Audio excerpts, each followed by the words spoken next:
After the court hearings, Maggie came back home, boxes still half-packed, taking in the stillness. The house wasn't much, just 2 bedrooms, a kitchen that had seen better days, and a tiny backyard with overgrown grass. A peaceful and safe place, but Maggie still feels heartbroken remembering what she and her daughter went through.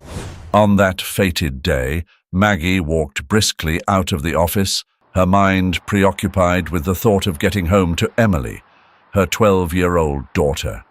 It had been a long day at work, and all she wanted was a quiet evening. But as she parked the car and stepped into the house, a strange tension began to weigh on her. Something felt off, but she couldn't place it. She brushed it aside, pushing herself up the stairs to Emily's room. "Emily, sweetie, dinner's almost ready," she called out, her voice light, masking the subtle unease creeping up her spine. When she opened the door to Emily's room, what she saw hit her like a punch to the gut. Emily stood there, her back turned to her mother, staring blankly at the wall. Maggie's eyes dropped to her daughter's pants, and there it was, a deep red stain right on the crotch of her faded jeans. The sight of it froze Maggie in her tracks, her breath catching in her throat. A cold wave of panic rolled through her, crashing into the quiet of the evening. "Emily?" Maggie's voice trembled slightly, though she tried to keep it steady. "What happened, honey?" she asked, stepping closer, her heart pounding in her chest like a wild animal. She crouched down to Emily's level, gently turning her daughter towards her. But instead of answering, Emily just threw her arms around Maggie's neck, holding her tightly, almost desperately. The hug wasn't warm or reassuring. It was the kind of hug that spoke of fear, of secrets too heavy for a child to carry. Maggie's thoughts raced. Was it an accident? Was it something worse? 100 questions bubbled up, but she couldn't bring herself to ask them. All she could do was hold her daughter tighter, the uncertainty gnawing at her insides. Dinner that night was a stifling affair. The clinking of forks against plates was the only sound in the room, the silence thick with unspoken worries. Maggie's stepmother, Fiona, sat across from her, watching them both with a calmness that Maggie envied. She tried to keep up the pretense of normalcy, but Maggie could feel her pulse in her throat, every second dragging on painfully. "I'm sure it's nothing," Fiona finally said, breaking the silence. Her voice was soothing, the way it always was when she tried to smooth things over. "It could just be her first period, Maggie. These things happen early sometimes. No need to worry too much." But Maggie wasn't so sure. She wanted to believe Fiona desperately, but the sight of that red stain kept replaying in her mind like a broken record. It wasn't just the blood, it was the way Emily had looked at her, the emptiness in her daughter's eyes, the fear behind that hug. There was something more here, something darker. Maggie could feel it in her bones. That night, Maggie lay awake in bed, her eyes wide open, staring at the ceiling. The house was silent, but inside her head, the questions were loud, relentless. Every time she closed her eyes, she saw that stain again, bright and glaring against the fabric of Emily's pants, and the silence. That awful silence from Emily, her daughter, who used to chatter about everything, was now a closed book. What had happened? What was she hiding? Maggie tossed and turned, unable to shake the feeling that something terrible had happened right under her nose. The room felt too small, too quiet, like the air had grown thick with secrets. She could hear Fiona's words echoing in her head. "It's probably nothing, just a period." But Maggie's gut told her otherwise. There was something she wasn't seeing, something Emily wasn't telling. As the hours crept by, the anxiety tightened its grip on her chest. She knew she wouldn't rest until she found out the truth. The next morning, Maggie woke up with a heavy heart. She barely slept, her mind haunted by the image of Emily's blood-stained pants and the silence that followed. The air in the house felt thick, every creak of the floorboards and soft hum of the refrigerator only heightening the tension. She knew she couldn't let another day pass without doing something. Whatever had happened to Emily needed to come to light, but how could she get her daughter to open up? That quiet fear in her eyes last night, it was like something had locked itself inside her, refusing to let go. Maggie decided to take the day off from work. Nothing else mattered today except Emily. She poured herself a cup of coffee, trying to steady her nerves, but her hands still trembled as she held the mug. "Today," she muttered under her breath. "Today, we'll figure this out." Emily was sitting in the living room, curled up in her favorite spot on the couch with her legs tucked underneath her, staring blankly at the television. The cartoons were on, but Emily didn't seem to be paying attention. Maggie sat down next to her, close enough to feel the tension radiating from her little girl. "How about we go to the park today?" Maggie asked, her voice soft but careful not to sound too eager. "We can get some ice cream after, it'll be fun." Emily didn't look at her. She just shrugged, her eyes still fixed on the screen, though Maggie was sure she wasn't really watching. Maggie's heart sank a little more. She'd expected some reluctance, but this emptiness, this wasn't like Emily. Usually a mention of ice cream would light up her face, but now there was nothing. "Hey," Maggie reached over and gently touched Emily's arm. "You can talk to me, you know? If something's wrong, we can figure it out together." For a moment, Emily's eyes flickered, but she quickly turned away, wrapping her arms around herself like she was trying to hold herself together. They went to the park anyway. It was a quiet, grey afternoon, with clouds hanging low in the sky, as if the weather itself mirrored Maggie's mood. She watched as Emily played on the swings, her movements slow and detached. Gone was the energetic child who used to pump her legs so high she could almost touch the sky. Now it was like she was dragging herself through the motions, just existing without any spark. As Emily swung back and forth, Maggie's eyes drifted over her daughter's body, looking for any more signs, anything that might explain what had happened. That stain on Emily's pants, it wasn't normal. It couldn't be. But Emily still wasn't talking, and every second of her silence drove Maggie deeper into her own head, spinning with questions and fears she didn't want to acknowledge. When they got home, Maggie led Emily upstairs, trying to keep things casual, like it was just another routine day. "Let's get you cleaned up," she said, guiding her daughter into the bathroom. As Maggie helped Emily change, her hands froze. She noticed faint bruises, small but undeniable, on Emily's inner thighs. Her heart lurched painfully in her chest, and the room seemed to spin around her for a second. She didn't want to believe what her eyes were telling her. The ache in her gut was like a blade, twisting deeper with every breath she took. "Emily," Maggie's voice was barely a whisper now. "Did someone hurt you?" Emily looked away, her little shoulders trembling. She pulled her shirt tighter around her, as if she could disappear into it. No words came out, but her silence, this terrified, guilt-ridden silence, said more than Maggie could bear. After helping Emily get dressed, Maggie sat in her own bedroom, staring blankly at the wall, numb. Her mind was screaming for answers, but her heart was shattered by the possibility of what those answers could be.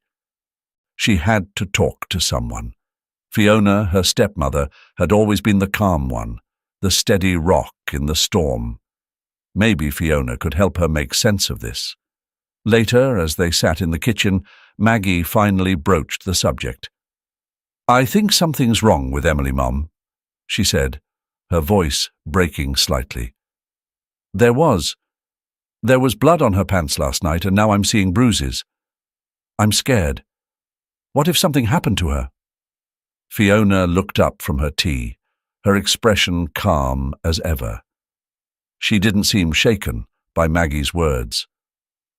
"It could be nothing, Maggie," Fiona said gently. "You know how kids are. Maybe she fell, or she's just going through some early changes. It could be her period, even though she's young. Let's not jump to conclusions." Maggie wanted to believe her, but something inside her said Fiona was wrong. This wasn't an accident. It wasn't just a scrape from playing too hard. There was a deeper, darker truth here, and she was terrified of finding it. As night fell again, Maggie felt more lost than ever. Every path seemed to lead to more questions, and each answer she could imagine was worse than the last. She was trapped, spiraling in doubt and anguish, her love for Emily driving her forward, even as fear clouded every step. Maggie sat in the waiting room, her foot tapping nervously against the cold tile floor. The fluorescent lights above buzzed softly, casting a sterile glow over the otherwise quiet room. Emily sat beside her still, her eyes distant, fixed on a corner of the room that seemed to hold her attention more than anything Maggie had said on the drive over. She hadn't said much, though. What could she say? It had been 2 days since Maggie had seen that red stain on Emily's pants, and every minute since then had felt like she was suffocating. The uneasy silence between them had grown louder, more oppressive, and now they were here, waiting for answers Maggie wasn't sure she wanted to hear. The door to the doctor's office creaked open, and a nurse stepped out. "Emily Franklin?" Maggie stood up quickly, almost too quickly. Her heart was racing, and she could feel the adrenaline coursing through her veins. "Come on, Em," she whispered gently, placing a hand on her daughter's shoulder as they followed the nurse into the examination room. The room smelled faintly of antiseptic, the air cool and clinical. Dr. Saunders, a middle-aged woman with kind but serious eyes, greeted them with a small nod. "Emily," she said softly, looking between the two. "We'll take good care of you today. Maggie, you can stay if you'd like." Maggie nodded, her throat too tight to respond. She took a seat in the corner, watching as Emily climbed onto the examination table. The checkup felt like it took an eternity, every second dragging as Dr. Saunders worked in silence, her face a mask of professionalism. When it was over, Dr. Saunders motioned for Maggie to join her outside the room. "Emily, wait here, okay?" she said, giving her daughter a tight smile before stepping into the hallway with the doctor. Maggie's palms were sweaty, her hands fidgeting nervously as she waited for him to speak. "So?" she managed, her voice barely above a whisper. She wasn't sure she could handle what was coming next. Dr. Saunders' face was grave, and she sighed deeply before speaking. "It's not her period, Maggie." She paused, letting the weight of her words sink in. "The blood wasn't from menstruation. It appears that Emily has been, well, there's evidence of trauma, likely caused by some form of abuse." Maggie's stomach lurched, and for a moment the world around her spun. Abuse. The word echoed in her mind, a hammer striking the fragile surface of her reality. She had feared it, but hearing it said out loud made it feel more real, more horrific. "But there's no sign of force or injury that would suggest, an attack," Dr. Saunders added, watching Maggie closely. "It could have been done by an object or fingers, something more subtle. But the fact remains, Maggie, someone hurt your daughter." Maggie felt like the air had been sucked out of the room. Her knees wobbled slightly, but she steadied herself against the wall. Who would do this?" she whispered, though she knew Dr. Saunders couldn't answer that. It was a question that had been burning in her since the moment she saw that stain. The doctor shook his head. "I'm sorry, Maggie. I wish I had more to tell you." She nodded, her mind a whirl of thoughts, each more terrifying than the last. The ride home was a blur, Emily silent in the back seat, staring out the window as the city lights passed by in a haze. That night, Maggie couldn't sleep. She lay in bed, her thoughts racing. Who could have done this? The thought of her ex-husband, Trevor, drifted into her mind like a dark cloud. He hadn't been around much lately, but he was still Emily's father. Could he have? No. It seemed impossible, absurd even. Trevor had his faults, he was distant, careless at times, but he wasn't a monster. Maggie shook her head, trying to push the thought away. But it lingered, gnawing at her like a persistent itch she couldn't scratch. As the hours ticked by, her mind wandered to others. Who had been around Emily? There was Trevor, of course, her parents, friends of the family, Jamie. The name hit her like a punch to the chest. Her own father.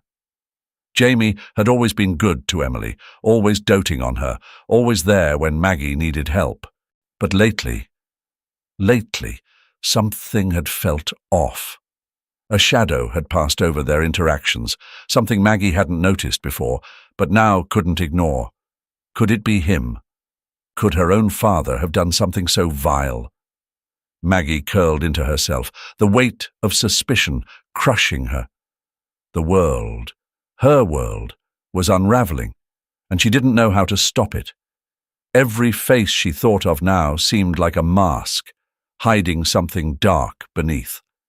The worst part was, she didn't know where to turn.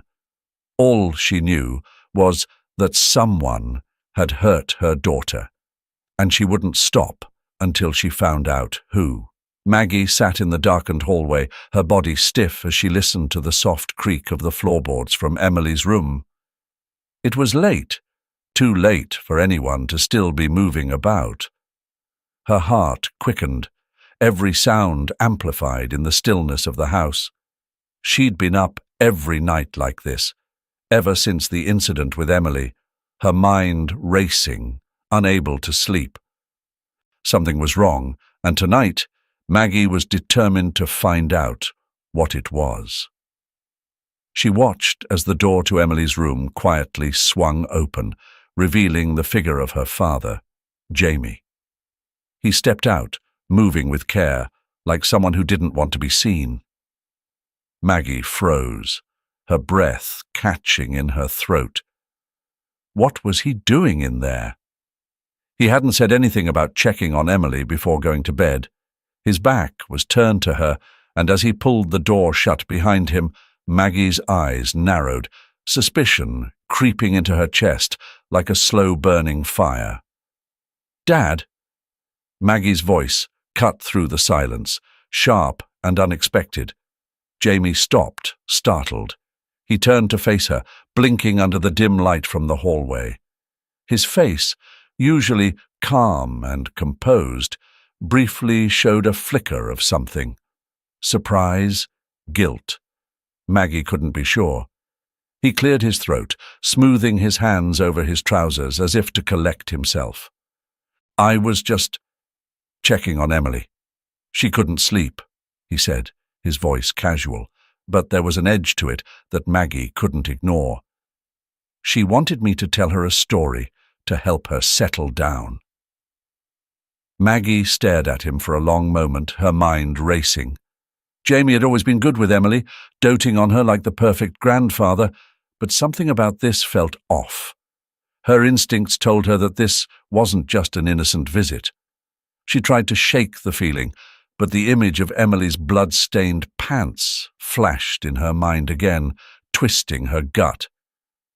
"She didn't mention she was having trouble sleeping," Maggie said, her voice tight. Jamie shrugged, a slight smile tugging at his lips. "Kids don't always tell us everything."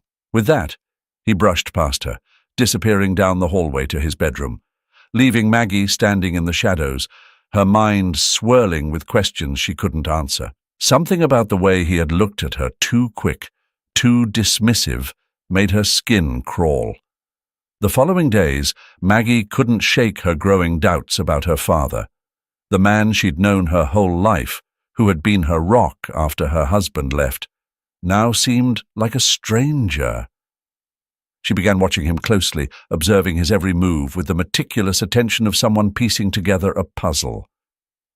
Jamie went about his days as usual, reading the paper, tending to the garden, helping around the house.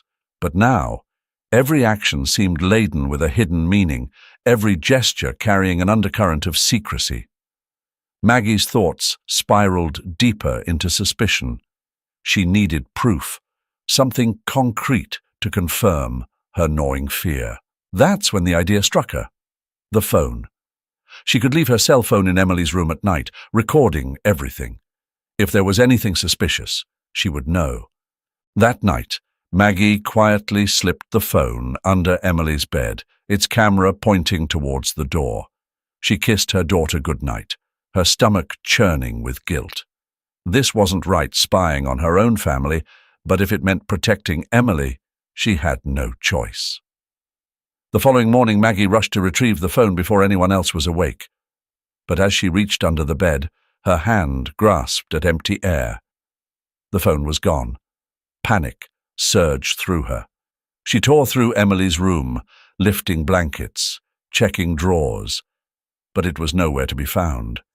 Her stomach dropped when she heard the sharp clatter of a phone being thrown onto the kitchen counter downstairs. Maggie hurried down, her heart pounding, only to find Fiona standing there, arms crossed, the phone in her hand.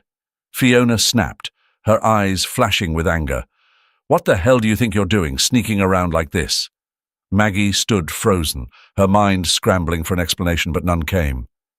I needed to know what's happening with Emily," she stammered, her voice barely a whisper. "Something's not right."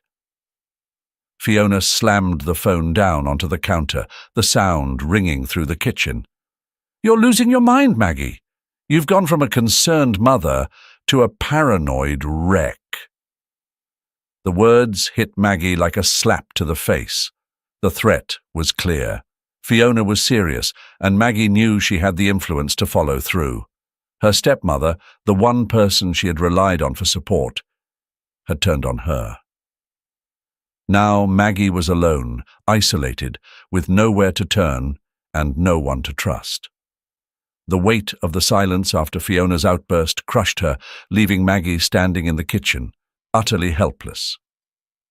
Maggie sat on the floor of the living room, legs crossed, feeling the weight of the air around her. The house was eerily quiet, save for the ticking of the clock on the mantel. It had been days.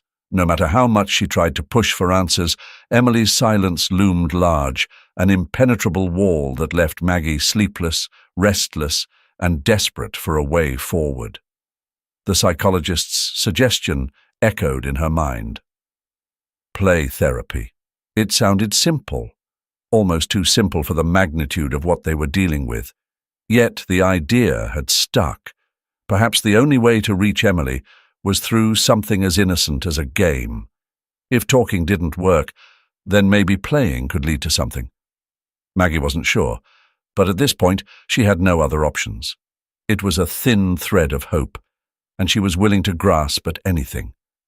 She had set up the scene carefully, 2 dolls in her hands as she sat in front of Emily. One doll was meant to be Emily, the other would represent different people in Emily's life. Her father, Trevor, her grandfather, Jamie, and her grandmother, Fiona.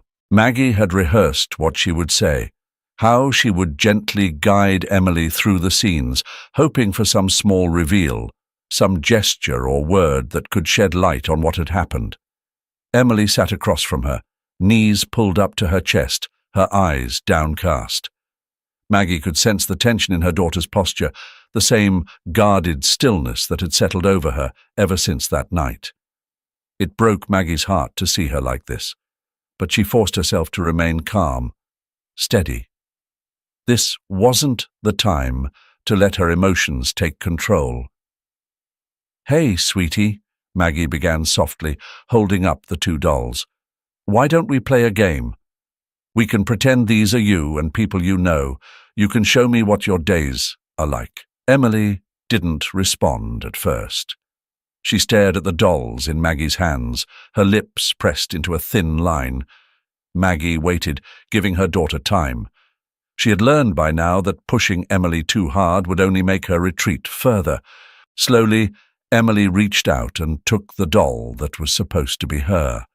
It was a small victory, but Maggie didn't let herself get too hopeful just yet. "Okay," Maggie said, her voice light, as if they were playing a regular game. "This one is you, and let's say this one is Daddy." She held up the other doll, the one representing Jamie.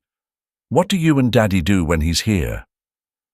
Emily moved the doll a little, but her expression didn't change. She set it down beside the doll that was her. But there was nothing in her face. No flicker of emotion, no sign that this was leading anywhere. Maggie tried not to feel discouraged. It was still early. "How about Grandpa?" Maggie asked, picking up another doll, this time representing her father, Trevor. "What do you and Grandpa do together?" Again, Emily moved the doll without much enthusiasm, placing it beside her own. The scene was flat, empty, as if Emily were going through the motions without truly engaging. Maggie's chest tightened. She was starting to wonder if this was all a waste of time, if maybe her daughter was too closed off for even this gentle approach to work. Her mind raced back to the bloodstain, to the gnawing fear that had been eating at her ever since. She glanced at Emily, feeling the pressure build in the pit of her stomach. "Please, Emily, please show me something." But then, without warning, something shifted. Emily picked up the last doll, the one representing her grandmother, Fiona. Maggie watched, holding her breath, as Emily hesitated for a moment. Then, in a movement so subtle, so seemingly innocent, she placed the doll of her grandmother on top of her own. It was a small gesture, quiet, unconscious, but it sent a chill down Maggie's spine. Maggie's heart stopped. Time seemed to stretch out in front of her as she stared at the two dolls, her mind struggling to process what she was seeing. Emily had no expression on her face, no sign that she was aware of what she had just done. But the placement of the dolls, the way Fiona's doll hovered over Emily's, it wasn't an accident. It couldn't be. "Emily," Maggie's voice wavered, fear tightening around her throat, like a vice. "Why did you do that?" Emily didn't answer. She didn't even look up. Maggie's world spun, the room closing in around her. The truth hit her like a wave, crashing into her so hard that it left her gasping for breath. Fiona. It was Fiona. Her stepmother. The person she had trusted the most, the person who raised her from a young age and always loved her like a biological mother. This is really beyond imagination. Her fingers clenched around the dolls, the plastic cold against her skin. Maggie couldn't move, couldn't speak. All she could do was sit there, staring at the dolls, as the horrific truth settled in. The room felt darker now, smaller, and in that moment, Maggie knew their lives would never be the same again. Maggie sat at the kitchen table, her hands gripping the cool surface, knuckles white. Across from her sat Fiona, her stepmother, the woman who had been a constant presence in her life for over 20 years. The ticking of the clock on the wall filled the suffocating silence, each second dragging out as Maggie tried to steady her breath. The truth was out now, a dark cloud that hung between them, thick and unbearable. "Why, Fiona?" Maggie's voice trembled with a mixture of fury and disbelief. Her heart pounded, the betrayal stinging so deeply it felt as though her chest might tear apart. "Why would you do that to her? To Emily?" Fiona sat hunched over, her face buried in her hands, shaking her head slowly as if trying to shake off the weight of what she had done. For a long moment, she didn't speak, the room thick with tension. But Maggie wasn't going to let the silence drag on any longer. She slammed her fist on the table, the sound sharp and sudden in the stillness. "Answer me!" she shouted, her voice breaking at the edges. She couldn't bear the thought of it. Of her stepmother, someone she had trusted, doing something so vile to her daughter. Fiona flinched, her shoulders sagging even more. When she finally raised her head, her eyes were red, tears streaming down her cheeks. "I didn't mean for it to happen, Maggie. I swear to God I didn't." Maggie's chest tightened. "Then why did it?" she spat, disgust lacing her words. "How could you not mean to hurt her? You're supposed to protect her." Fiona sobbed harder, but it wasn't the kind of crying that stirred sympathy. Not for Maggie. She wanted to shake the woman, to scream in her face until she understood the gravity of what she had done. Instead, she clenched her fists and waited, breath held tight, for Fiona to finally speak. "I've been struggling," Fiona whispered, her voice barely audible. "For years, with things I don't understand. It's like a sickness, Maggie. I don't know why. I couldn't stop myself. It's like something inside of me took over, something I can't control. I never wanted to hurt Emily.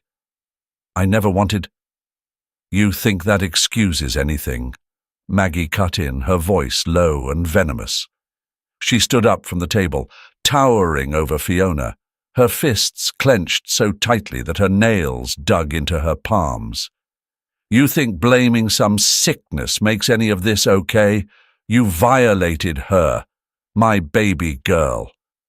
Fiona looked down at the floor, too ashamed to meet Maggie's eyes. Her shoulders shook as she tried to speak through her tears, but Maggie was done listening. She didn't care about Fiona's excuses. No explanation could ever make up for what she had done.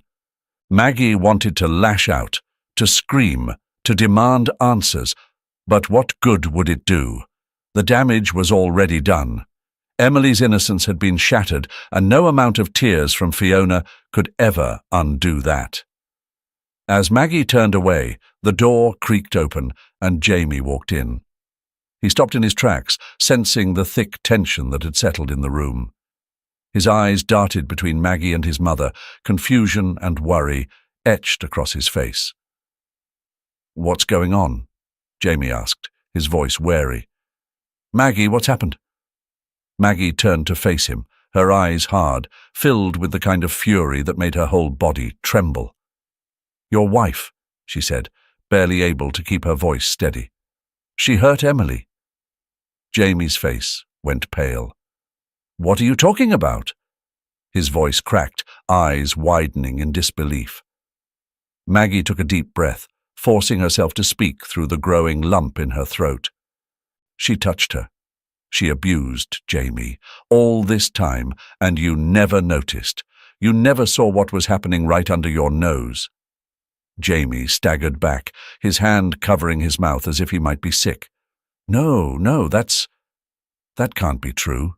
She wouldn't do that." "She did," Maggie snapped, pointing at Fiona, who sat weeping in the corner. "She just admitted it." Fiona looked up at Jamie, her face twisted in pain. "I'm so sorry, Jamie," she whimpered. "I'm so sorry." Jamie stumbled backward, his face paling even more, and Maggie knew that he was being torn apart inside. His wife, the woman he had trusted his whole life, had become a monster in his eyes. It wasn't just betrayal. It was the destruction of everything Jamie thought he knew. Jamie's face contorted with shock and anger, his hands falling to his sides as the weight of Maggie's words sank in. He turned to his wife, his voice shaking. "Tell me, Lincoln, please. Tell me she's lying." Lincoln, her father, just mentioned that name. Why is he called Fiona with the name Lincoln? As if the world couldn't spin darker, Maggie's mind flitted back to the dusty box of photographs she had found just days before. She had brushed it off, too preoccupied with Emily's silence, but now, standing in this room thick with betrayal, those images of Jamie and a man she didn't recognize. They were standing close, their arms wrapped around each other in a way that wasn't just friendly. The look in their eyes, it was the kind of gaze people only gave when they were deeply in love.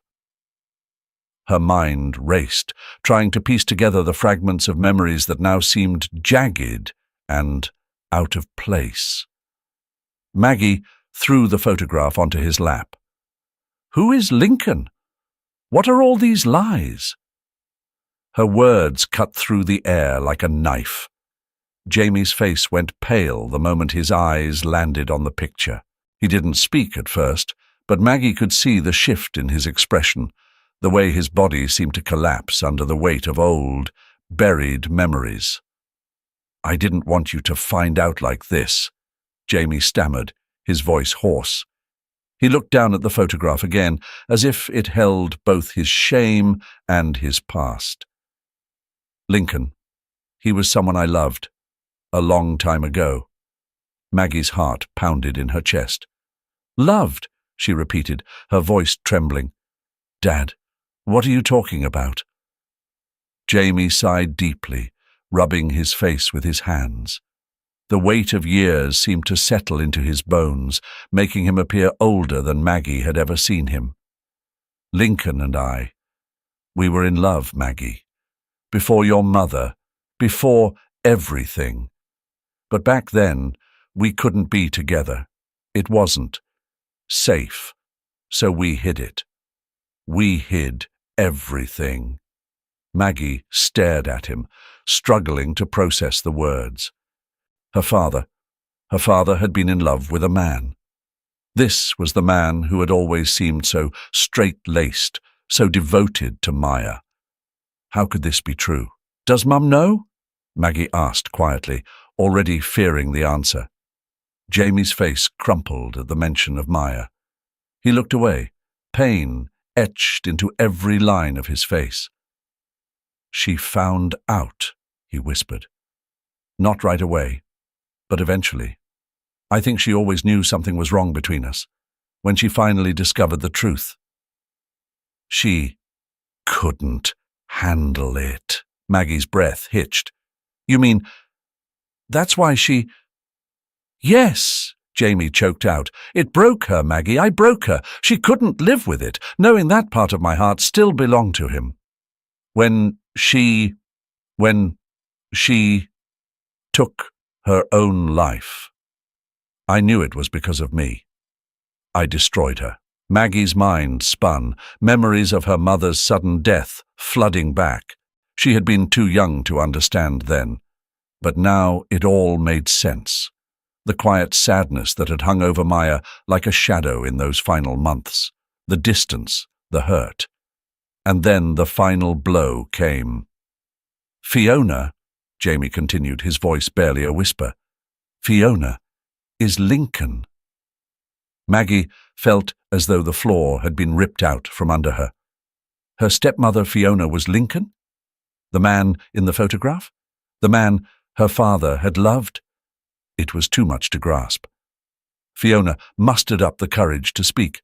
"After your mother's death, your father cut me out of his life. I tried to bury it, to live the way people expected me to, but I couldn't let it go. I changed, transgender surgery. I became Fiona, so I could stay close, so I could be with Jamie in a way that society would accept." Maggie staggered back, her legs weak beneath her. Everything she had believed about her family, about Fiona, about her father, it was all a lie. A carefully constructed web of secrets and deception. And now, standing in the ruins of those lies, Maggie felt lost, betrayed, and utterly broken. 2 days later, Fiona was arrested. The police showed up at the house early in the morning, their presence like a black cloud settling over everything. The neighbors watched from their porches, whispering, wondering what had gone wrong in the perfect family that lived next door. Maggie stood in the doorway, numb, as Fiona was led away in handcuffs, her face pale and her eyes hollow with disbelief. She didn't say a word. Neither did Maggie, but the fallout had only just begun. Jamie, her father, stood in the kitchen later that night, staring down into his glass of whiskey as if it held the answers to all the questions he couldn't ask. His hands trembled slightly, a sign of age that Maggie hadn't noticed until now. He looked up at her, eyes filled with a deep, agonizing confusion. "How could she do this?" he murmured, his voice barely audible.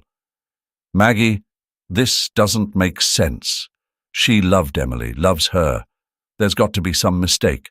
Maybe she wasn't thinking straight, or maybe it was... God, I don't know." His voice cracked. The man Maggie had always seen as strong now, reduced to a broken shell. Maggie felt nothing but a cold, empty distance between them. "You're defending her?" she asked quietly, incredulously. "She hurt Emily, Dad, and you're standing there, trying to make excuses." Jamie slammed his glass down on the counter, whiskey sloshing over the side. "I'm not excusing anything. I just can't understand how this happened. After all these years, after everything, you think I'm just going to turn my back on her? This is my wife, and this is my granddaughter we're talking about." His words hung in the air, heavy with contradictions, but Maggie didn't flinch. She had expected this. Deep down, she knew Jamie wouldn't be able to see Fiona for what she really was. He couldn't. The years of marriage, the shared life, the facade of a loving, stable family. He was too tied up in it, too blind to the cracks that had always been there. "You already turned your back," Maggie said, her voice flat. "On me, on Mom, and now on Emily." She paused, letting the weight of her words sink in. "You let all this happen, and you didn't even see it." Jamie's face twisted in pain. "Maggie, that's not fair. You know I didn't—" "You let her know, him stay in our lives." Maggie cut him off, her voice rising. "You ignored the signs, the way he was with me growing up, and now look what's happened. I trusted you to protect Emily, and you couldn't even see the monster standing right next to you." Silence fell over the room like a stone dropped into a still pond. Jamie didn't respond. There was nothing left to say. Maggie knew in that moment that whatever bond they had left had been severed. She couldn't look at him the same way anymore. To her, Jamie was no longer her father, just a man who had failed to protect his family from falling apart. Later that week, Maggie filed for separation from family. She packed up what little she and Emily had and moved into a small apartment on the other side of town, far from the house filled with memories that now felt tainted. The legal proceedings against Fiona or Lincoln moved quickly. Too quickly, it seemed. There were hearings to prepare for, lawyers to meet, questions that felt invasive and harsh. But Maggie went through it all with a quiet, steely determination. She had made her choice. There was no going back to that house, to that life, to the woman who had violated the deepest trust Maggie had ever known. Fiona, Lincoln would face justice, and Maggie would do everything in her power to make sure Emily would never have to suffer through this again. The nights were long, and the loneliness was real. But Maggie knew, deep down, that she had done the right thing. Emily needed her now more than ever, and Maggie would not fail her daughter the way Jamie had failed them all. As Maggie lay in bed that night, staring up at the ceiling, she felt a strange calm settle over her. It wasn't peace. Not yet. But it was the beginning of something new, something she could rebuild, even from the ashes of everything she had lost. The small house sat at the end of a quiet street, its weathered white paint chipping slightly along the edges. To anyone passing by, it might seem like just another modest home in an ordinary neighborhood. But for Maggie and Emily, this place was everything. a sanctuary where the dark shadows of their past couldn't follow. After everything that had happened, the arrest, the court hearings, and the painful unraveling of family secrets, this was their fresh start. Maggie stood in the middle of the living room, boxes still half-packed, taking in the stillness. The house wasn't much, just 2 bedrooms, a kitchen that had seen better days, and a tiny backyard with overgrown grass. But it was theirs, and that was enough. Emily was upstairs, tucked away in her new room. Maggie hadn't heard a sound from her in hours, but she wasn't worried. Emily needed space. After the events that had torn their lives apart, Maggie had learned to let her daughter find solace in her own time. She hoped, though, that in this house they could start healing, one day at a time. She glanced at the kitchen clock. It was nearing 6 p.m., and the evening light filtered softly through the dusty windows, casting a golden hue on the walls. The quiet felt different here. It wasn't the suffocating silence that used to fill their old house, where every sound seemed to echo with secrets and guilt. This was a peaceful kind of silence, one that Maggie wasn't used to, but desperately needed. Maggie knew they still had a long way to go. The scars of what had happened were far from healed. Emily's withdrawn demeanor, her quiet stares, and the nightmares that haunted her sleep wouldn't just disappear. But Maggie was ready to fight for her daughter, to protect her in any way she could. That fight hadn't ended when Fiona was sent to prison. If anything, it had just begun. She picked up the phone, scrolling through her contacts until she found Dr. Williams's number. The child psychologist had been recommended to her by a local support group, one of the many resources Maggie had started reaching out to in the wake of the revelations. Playtherapy had uncovered so much, but now Emily needed professional help. Someone who could guide her through the trauma, someone with the tools to help her process what had been done. Maggie hesitated for a moment before dialing. She had always prided herself on being strong, on not needing anyone's help. But she wasn't alone anymore. She couldn't afford to be. "Hi, this is Maggie Fisher," she said into the phone once the receptionist answered. "I'm calling to schedule an appointment for my daughter, Emily." As she spoke, her voice steadied. There was something about taking this step that felt like progress, like they were moving forward, no matter how slowly. Later that evening, Maggie and Emily sat at the small kitchen table, their plates of reheated leftovers between them. Emily ate quietly, her eyes fixed on her food, not meeting Maggie's gaze. Maggie watched her for a moment, trying to gauge how her daughter was feeling. But there were no clues, no hints, just silence. "How's your room, sweetie?" Maggie asked gently, breaking the quiet. Emily shrugged, but didn't speak. Maggie felt that familiar pang of helplessness, the kind that had become all too common over the last few months. She couldn't push Emily, couldn't force her to talk.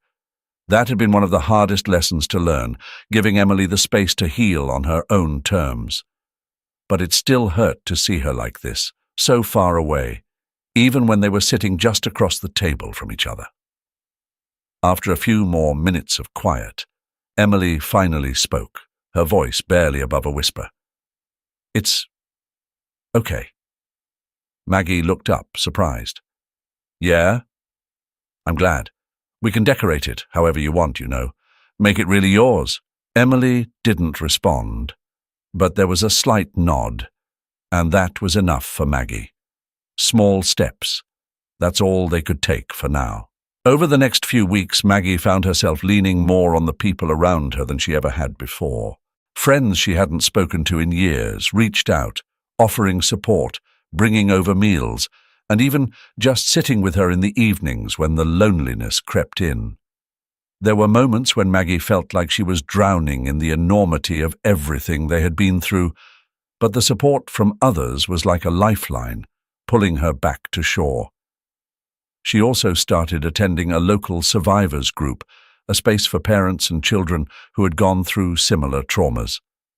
Sitting in those meetings, listening to stories that mirrored her own, Maggie realized how vital community was. It was through these connections that she found not just strength, but hope. She wasn't fighting this battle alone anymore, and that made all the difference. As the days turned into weeks, life in the small house began to take shape. Maggie and Emily settled into a routine. Small, simple things like cooking dinner together, going for walks around the neighborhood, or reading before bed. It wasn't perfect. Some nights, the nightmares still came for Emily, and Maggie would wake to the sound of her daughter crying in the dark. But each morning, they faced the day together, a little stronger than before. Maggie knew the past would never completely fade away. The pain, the betrayal, they were part of their story now. But standing there, watching Emily in the yard, the warm sunlight on her daughter's face, Maggie felt something she hadn't in a long time. Hope. They were moving forward, together. And that was enough. And that was the story of Maggie and Emily. A journey filled with pain, but also resilience and hope. Step by step, they learned to stand back up, move past the trauma, and find peace in their lives. Though the past lingers, Maggie and Emily showed us that true strength comes from love and unity. Thank you all for taking the time to listen to this story. If it resonated with you, don't forget to hit like and subscribe to join me for more heartfelt and emotional stories. And share your thoughts in the comments below. Do you think Maggie and Emily can continue building a better life together? I'll be back with more special stories. See you in the next video. Remember to stay healthy and always stay strong. Goodbye.